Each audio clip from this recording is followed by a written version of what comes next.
அப்துல் கலாமோட உண்மையான தொண்டனா இருக்க நம்ம கலைமகன் சார் பாத்தீங்கன்னா கேஸோட பிரச்சனை போயிட்டு இருக்க இந்த ஒரு தமிழ்நாட்டுல சாப்பிடறதுக்கே கஷ்டப்படுற தூய்மை பணியாளர்கள்ல இருந்து எல்லாருமே சாப்பாடு என்ன சார் ஆச்சு மத்தியான சாப்பாடு அப்படின்னு வந்து கேட்கும் போது கேஸ் கட்டுப்பாடு பிரச்சனையினால விறகடுப்புல செய்ய போறோம் அப்படின்னு சொல்லி அனுப்பியிருக்காங்க.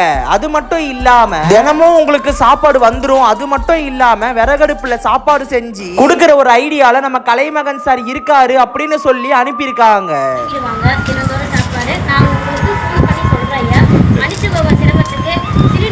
எல்லாரும் வீட்டு பயன்பாட்டுக்கே கிடைக்கல அப்படின்னு ரொம்ப கஷ்டத்துல இருக்கிறதால இங்கேயும் புக் பண்ணியிருக்கோம். ஆனா இன்னும் வர தாமதம் ஆகுதுங்களா? வந்ததும் உங்களுக்கு சொல்றோம். ஐயா, நீங்க கேட்டிருந்தீங்களே சிலிண்டர் எங்கன்னா கிடைச்சதுங்களா? இல்லைம்மா, சிலிண்டர் பொறுத்த வரைக்கும் பார்த்தீங்கன்னா இப்போ இன்னும் நிறைய பேர் புக் பண்ண கிடைக்கலைங்க ஐயா. அதை காத்துட்டு இருக்கோம். இப்போ நம்ம கேஸு போகிறோம் அவங்ககிட்ட சொல்லியிருக்கோம். அவங்களும் வந்து இன்னும் வரலன்னு சொல்லிட்டு இருக்காங்க. கட்டுப்பாடு முடிஞ்சோன்னா உங்களுக்கு வந்து மதியம். நன்றி.